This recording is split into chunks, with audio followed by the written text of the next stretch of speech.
After completing this chapter, the learner will know the main components of a diesel engine cooling water system, know the function of each of the components in a diesel engine cooling water system, know the basic control, alarm and safety functions of a diesel engine cooling system.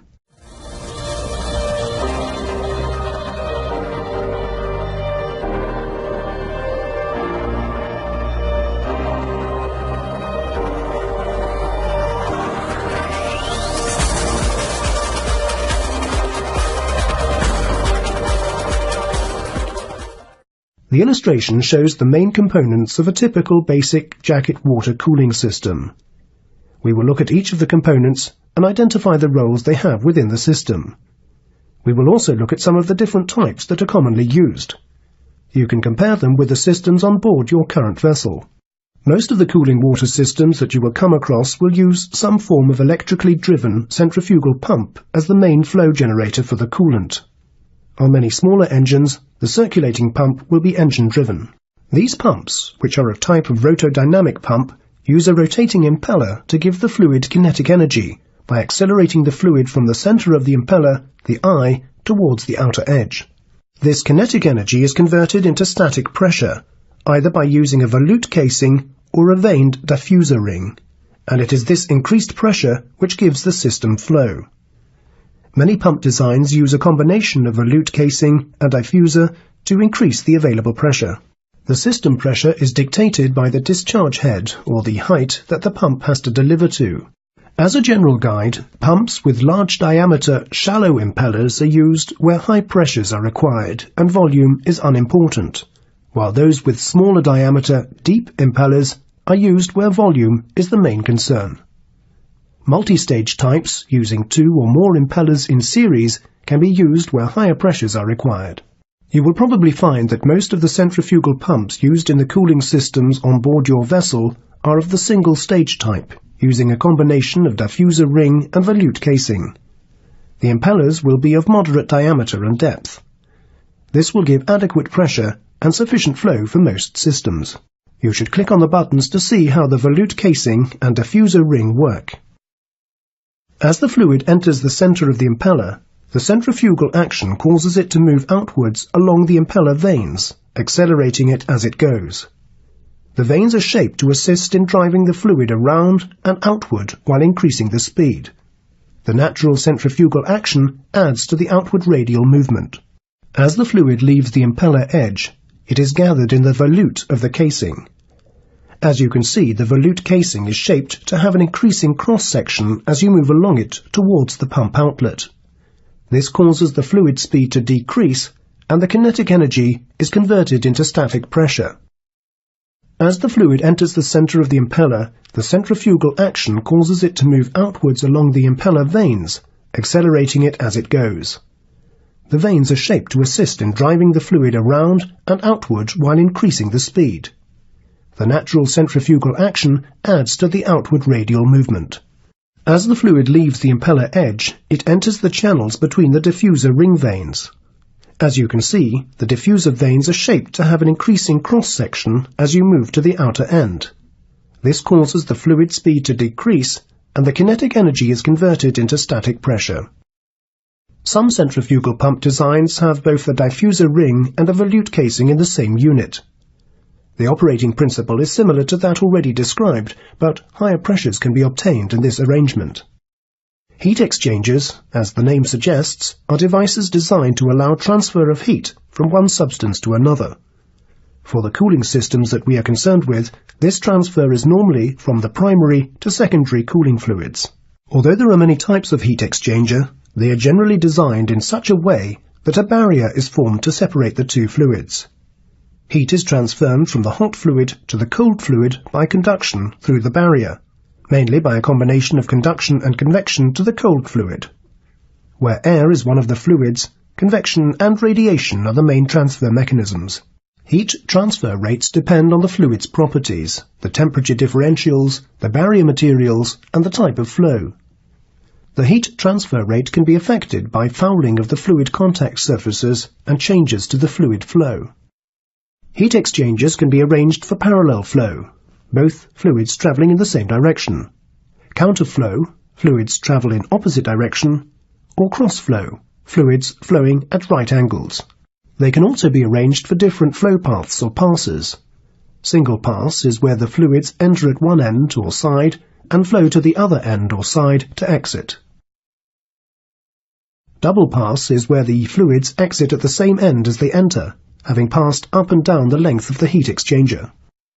It is also possible to have other multi-pass arrangements. The number of passes is usually achieved by varying the design of the end covers. Plate heat exchangers are now commonly used as system coolers and heaters in a wide variety of marine applications. They can be easily adapted for different duties and sizes. Large heat transfer areas can be achieved with a relatively compact unit. Plate heat exchangers consist of a number of thin stamped plates supported on a beam frame and clamped between two heavy end plates. One of the end plates is fixed to the frame, and the other, the compression plate, can slide along the frame. Tie bolts passing through the two end plates are used to clamp the assembly together. One of the heavy end plates is solid, while the other is provided with 4 ports, protected against erosion damage with rubber inserts for the inlet and outlet of the two fluids. The stamp plates are formed with corrugations that provide flow paths for the fluids on opposite sides of the plates, and 4 holes to match the end plate ports. The plates are separated and sealed from each other by pre-formed gaskets, in such a way that a fluid space is formed between adjacent plates. Each fluid is admitted to alternate spaces in the plate stack, so that each plate has one fluid on one side and the other fluid on the other side. The material used for the plates is often stainless steel or titanium, which means that the plates are strong and resistant to corrosion and erosion, while being thin enough to give good heat transfer characteristics. You will find many designs of shell and tube-type heat exchangers on the ships that you sail on. They are used as heaters or coolers in the various systems on board. Prior to the introduction of plate types, these were the main form of heat exchanger used in the marine and general engineering applications. Essentially, this type of heat exchanger uses tubes to separate the two fluids, one flowing through the inside of the tube with the other flowing over the outside. The tubes are usually arranged as a stack or bundle, with the open ends fitted into end plates or tube plates. Intermediate support plates are often fitted to the stack to prevent distortion and to guide fluid flow around the outside of the stack. The tubes may be straight with 2 end plates or formed as U-tubes with a single end plate. Sometimes the tubes can be formed as spirals or have inserts to affect the nature of the flow to give improved efficiency. You may have come across some of these, such as swirly flow tubes, which are quite common. The tube stack fits into a casing, the shell, and is arranged in such a way that the tube plates seal against the shell with the stack free to expand at one end. The shell is provided with connections for inflow and outflow of the fluid that passes over the outside of the tubes. The final components are the end covers or headers. These are provided with connections for the fluid that will flow through the tubes and also partition webs which direct the flow path and determine the number of passes through the heat exchanger. Roll the mouse over the diagram to identify the different components. Another way of improving the heat transfer rate is to increase the surface area in contact with one of the fluids. This can be achieved by providing fins, either on the outside of tubes or heat exchanger elements. This is common where one of the fluids is either air or a gas. You will probably have come across this arrangement, either with air-cooled radiators or charge air coolers on diesel engines, or with evaporators used in the refrigeration plant. Some diesel engines and air compressors also use finned cylinder blocks to assist the cooling in this way. The valves that you will find fitted in the cooling systems on board the vessels you sail on will be a mixture of the various types available. Most common will be manually operated types such as gate valves, screw lift valves, and screw-down non-return valves. Apart from a few specific duties, no particular type is right or wrong, and the valves will be selected by the designer to suit his preference. Where a cooling system has 2 circulating pumps, which, as you will know, is very common, then the discharge side of the pump will require a non-return valve to be fitted to prevent backflow from the running pump through the standby pump. 3-way valves fitted for temperature control may also take a number of forms, with contoured plug types being commonly used. We will look at these in detail later in this section. The purpose of the deaerator is to help release any air, gases or vapours from the circulating jacket water. The deaerator is usually a cylindrical-shaped tank with a conical top and is fitted in the outlet line from the engine, positioned at a height greater than the engine. Connections are provided for inlet and outlet of jacket water and also a riser and downcomer from the header tank. The main inlet and outlet pipes are usually connected to the deaerator in such a way that the water rotates around the tank from the upper entry point to the lower exit point. This rotation helps to release any air, gas and vapour, which then passes through the top riser connection of the deaerator to the header tank and out to the atmosphere through the vent pipe. The header tank, or expansion tank as it is also referred to, acts as an additional volume within the system to accommodate expansion and contraction of the water in the system as the temperature rises and falls. It also acts as a point of exit from the system for any air, gas or vapour released in the deaerator. It has to be positioned high enough in the system to allow for the circulating pressure, and as such provides a positive suction head for the circulating pump. Filling is usually arranged to be manual, so that in case of leakage that otherwise might not be easily detected, system losses can be monitored by the amount of make-up required. The material used for the pipework of cooling systems is chosen to give acceptable service life at reasonable cost. The cooling medium being used is the main factor when choosing the material. The fresh water side of the system usually incorporates mild steel pipework, selected for the low cost of manufacture. The pipework for the seawater side of the system is often made from a corrosion-resistant alloy, such as copper, nickel, or nickel-aluminium bronze-based materials. The system drawings on board your ship will give the details of the materials used for the different piping systems. We have already seen that fresh water is often chosen as the coolant in preference to seawater because of the corrosion and scale deposits associated with seawater. This does not mean that freshwater systems are corrosion and scale-free.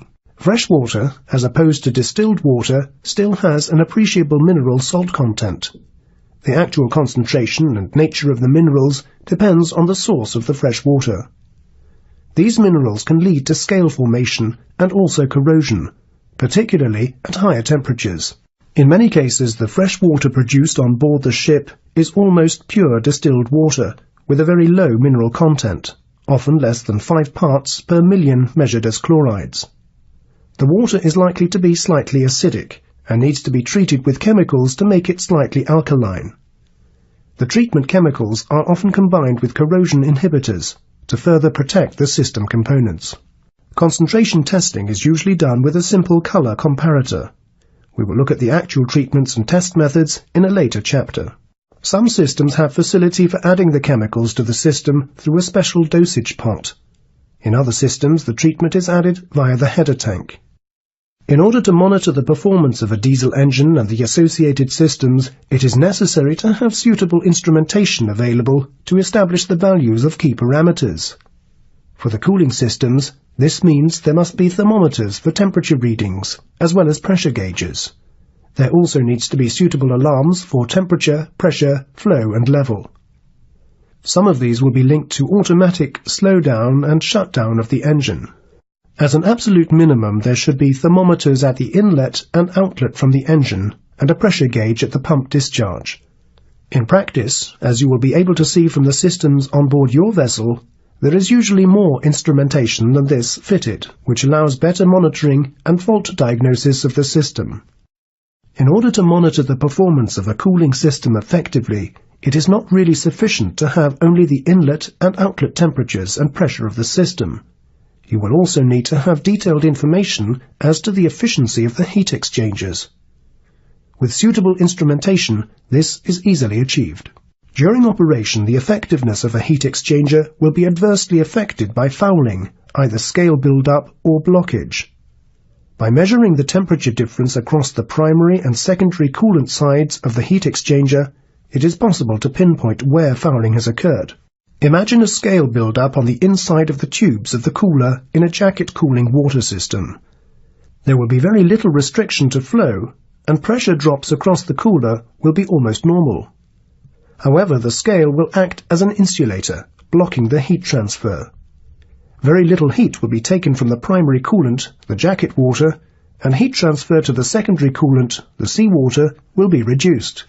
If you check the cooler inlet and outlet temperatures of the two fluids, you would find the jacket water outlet temperature was higher than normal, with a reduced differential to the inlet, and the seawater outlet temperature was lower than normal, again with a reduced differential to the inlet. This would give a good indication that the cooler had a scale build-up and required cleaning. Blockage of the seawater side without scale build-up would reduce the flow of seawater, causing an increased seawater and jacket water outlet temperature. When a heat exchanger is partly blocked, then the fluid flow is reduced, and this will affect the system temperatures as well as the pressures. Considering a jacket water cooler with seawater as the coolant, the seawater side is the most likely to get blocked due to shells and other marine debris. If a partial blockage occurs, it can be indicated in two ways. The fluid outlet temperatures will both be higher than normal, and the outlet pressure of the seawater will be reduced. It may also be seen that the seawater inlet pressure is slightly increased, although this may not be noticeable in a seawater system serving other coolers and services. Rather than comparing the inlet and outlet pressures, systems are often fitted with U-tube manometers, which measure the pressure drop across the cooler directly. You will probably have this arrangement on board your vessel for the diesel engine charge air coolers. It is also commonly used for pressure drops across filters on various systems. Before we can move on to look at temperature control of a cooling system, we need to consider a basic control loop. The basic components are shown in the diagram. The transmitter and positioner, coloured red, are not required for all systems. Control valves and the different actuators used to power them are considered in detail in the following pages. You can click on the buttons to learn a bit more about the function of each of the other elements. Although we cannot go into great detail in discussing controllers in this module, you should at least have an understanding of what a controller is and what it does. Not every control circuit requires a controller. Simple on-off control can be achieved directly by using a switching device such as a thermostat as the sensor. For more complex control requirements, then a controller is used. The signal from the sensor, the measured value, is sent to the controller, where it is compared with the set point, the desired value. The controller computes the difference between the two signals and generates an output signal. The output signal is used to power the actuator connected to the control valve. There is usually a facility on the controller to change over from automatic to manual control. The output signal from the controller is usually proportional to the difference between the measured and desired values, and so the control is referred to as proportional action control. Many of the controllers used in onboard systems are more complex and use not only proportional action, but also integral and derivative action. Again, this is outside the scope of this module. Valve positioners are widely used in marine control applications, usually operating with higher air pressures and increased airflow compared to the controller. There are many reasons why a valve positioner might be fitted.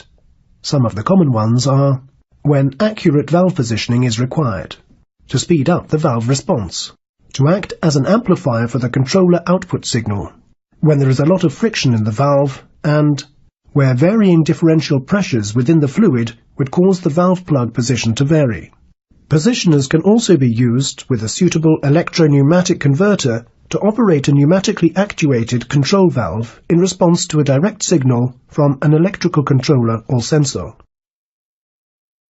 The terms sensor and transducer can often be used to refer to the same device. A transducer is a device that measures one physical characteristic and converts it to another. An example of this is a resistance thermometer. As the temperature varies, then there is a corresponding variation in the resistance. This change in resistance can be used to generate a change in voltage, which can be transmitted to the controller. In pneumatic control systems, the term transmitter is often used for a transducer. The resistance thermometer is also a sensor, since it is sensing the temperature of a process fluid, in our case, cooling water temperature. For cooling water systems, the main sensors used are shown in the list. The last three of these devices listed rely on a change in resistance with temperature to vary a voltage output to the controller. The most commonly used sensing device for diesel engine cooling systems is the resistance thermometer. In many situations, the output signal from the sensor is too small and needs to be boosted. This may also be the case where the sensor is a long way from the controller. To overcome this, a transmitter can be used, which can both convert the signal and boost it before sending it to the controller. Transmitters can be either pneumatic or electric types, or converter units which change a pneumatic signal to an electrical signal, or an electrical signal to a pneumatic one. The most common types of valves used for cooling water system temperature control are the three-way wax element valve, pneumatically controlled three-way valve, and occasionally electrically controlled three-way valve. The valves may have rotary valve plugs and ports, or may have contoured valve plugs and double seats, which can improve control over a wide range of operating conditions. The choice of valve is really dependent on the general control system installed for a particular machinery plant, although some valves, particularly wax element diverter valves, are supplied as standard with some engine types. You can learn a bit more about each of these valve types by clicking on the action buttons below. Wax element valves are one of the simplest forms of temperature control valve and can be used as either mixing valves or diverter valves. They are often self-contained units, with the wax element acting as both the sensor and actuator for the valve. They are normally fitted into the primary coolant system to give direct temperature sensing and control. The valves are usually three-way valves, having either two inlets and a single outlet when used as mixing valves, or one inlet and two outlets when used as diverter valves. In cooling water systems, the valves are normally used as diverter valves to give bypass of the heat exchanger. As the water temperature increases, the wax, which is normally contained in a bellows unit, expands and drives a push rod, which moves the valve plug to gradually close off the bypass port and open the flow through port. This arrangement ensures that the total flow, bypass and through flow combined is maintained for any valve position. Pneumatically actuated temperature control valves are often three-way valves, operated by a control air signal acting on a diaphragm connected to the valve spindle. This type is popular because of its proven reliability and simplicity. The arrangement may include a valve positioner to give better response where greater effort is required to move the valve. The valve can be fitted in the primary coolant system and arranged with two inlet connections, one connected to the bypass line for the heat exchanger and the other to the outlet from the heat exchanger, and a single outlet connection, the inlet to the engine. With the temperature sensor fitted to the outlet line from the engine, the outlet temperature can be controlled. The valve will usually back seat due to spring force when the signal pressure is at a minimum. This will normally be the through flow position, which is considered the fail-safe position when the valve is used to control temperature by varying the bypass flow of the heat exchanger. You will almost certainly have valves of this type fitted to some of the systems on your current vessel. See if they are arranged in the way described above the next time you are in the engine room. An electrically operated temperature control valve can be arranged in exactly the same way as a pneumatic type, but the actuator will be an electrical device such as a linear motor or solenoid. Due to the relatively high cost compared to pneumatic types, electrical control valves are not commonly used in cooling water systems. As we have just seen, a basic control circuit consists of a sensor, a controller, and a control device, which is usually a valve, complete with actuator. The system may also include a positioner and a transmitter. Normally, the controlled parameter for a diesel engine cooling system is the engine outlet temperature. The desired value for the temperature is used as the set point for the controller, and the value measured by the sensor is compared against this. Any difference between these two values generates a correcting signal that is applied to the value actuator to alter the valve setting. This alteration in position will cause either an increase or decrease in the amount of flow bypassing the heat exchanger. In most systems, the temperature control valve is arranged so that part of the primary coolant bypasses the heat exchanger if the measured temperature is lower than the desired temperature. Some of the diesel engine cooling systems will have more complex control circuits to help to improve the control and response over a wider load range. These will include split range and cascade control. You can learn the basic principles of these two forms of control by clicking on the action buttons. Where a system requires control of heating as well as cooling, then instead of having two separate control circuits, a single combined circuit can be arranged to control two valves. This is done by splitting the controller output signal range into two sections. The example given is for a simple split-range control circuit for controlling the temperature of the fuel valve cooling water system. Cascade control is a form of control which uses two controllers, a master and a slave, with the output from the master controller being used to alter the set point of the slave controller. Each controller will measure a different process variable, for example, jacket water temperature and seawater flow rate.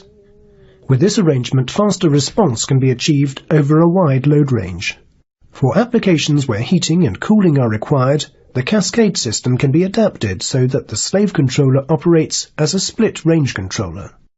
In order to provide protection to the diesel engine against damage due to operating outside of the recommended limits, a number of parameters are normally monitored continuously.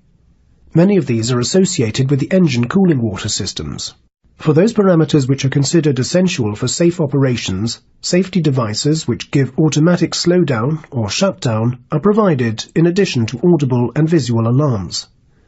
The set points are usually arranged to give an alarm first, and then a slowdown or shutdown if the condition deteriorates. Click on the action buttons to learn more about the common alarms and safety devices associated with the different groups of parameters. The main temperature alarms associated with the various cooling systems for a diesel engine are as shown in the list. Typically, the alarm points are set 5 to 10 degrees Celsius above or below the normal temperature. Not every diesel engine installation will have all of these alarms, and you should check the engine on your vessel to see the actual alarms fitted. Where operation of the engine at temperatures above the alarm point would lead to severe engine damage, then there will be further protection in the form of a slowdown or shutdown should temperatures continue to rise. Typically, these would be for jacket cooling water high temperature, piston cooling water high temperature, and turbocharger cooling water outlet high temperature. Although it can be considered as of secondary importance to temperature when dealing with cooling water systems, the system pressure is still an important parameter and requires monitoring during operation.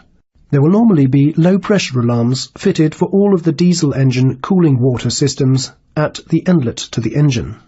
Low pressure may be an indication of low header tank level, loss of coolant, circulating pump failure, system blockage or failed piping, any of which could lead to serious engine damage. Obviously, effective cooling of the diesel engine relies on constant flow of the coolant at the required rate to remove excess heat. Any reduction or failure of flow will result in local overheating and failure of the engine components. Diesel engines with water-cooled pistons normally have a flow indicator and alarm at the return from each cylinder. It is also common to have flow alarms and slow-down function arranged for the jacket water outlet from each unit. One of the simplest methods of sensing the flow for alarm purposes is to measure the differential pressure across an orifice plate fitted in a section of pipe in the system. A reduction in the differential pressure is an indication of reduced flow rate. Severe reduction in flow in the cooling system will normally result in an automatic slowdown of the engine. The main level alarm for diesel engine cooling water systems is a low-level alarm on the jacket water header tank. This gives protection in the event of leakage from the system, either internal or external to the engine. There may also be a high-level alarm fitted to the tank to protect against overfilling.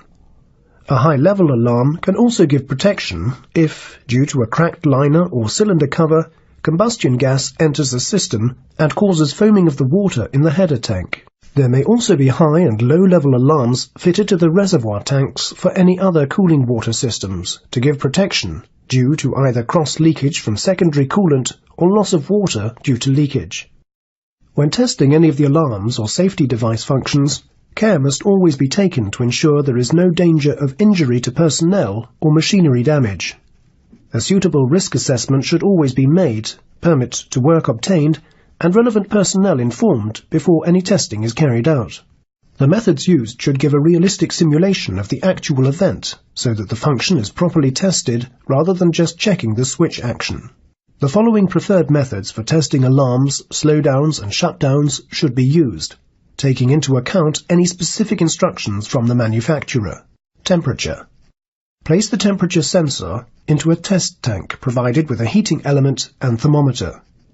The sensor should be left connected to its circuit so that as the alarm or safety device set point is reached, an actual alarm, slowdown or shutdown occurs. Pressure. Shut off the pressure line to the sensor, again with the circuit intact, and bleed the pressure until the set point is reached and the alarm, slowdown or shutdown occurs. Flow.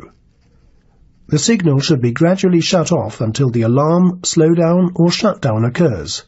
The actual method depending on the type of sensor. Level.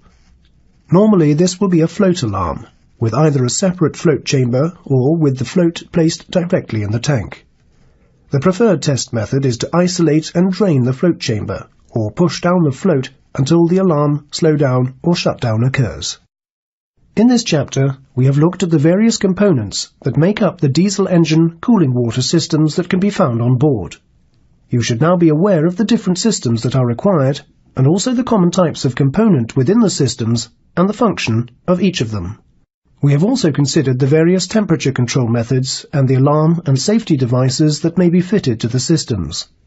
You should now be aware of the types used as well as the methods for checking the alarms, slowdowns and shutdowns associated with marine diesel engine cooling systems. With this knowledge, you should now be in a position to better understand the systems and arrangements on the vessels that you sail on. You should use the knowledge along with the operating manuals for the machinery on board your current vessel to make sure that you understand the plant and can operate it safely. In the next chapter we will look at central cooling systems, which are a common way to reduce the size and complexity of the seawater system and minimize the amount of seawater pipework on board. The main benefit of this type of system, as you will appreciate, should be reduced maintenance requirements for the cooling systems.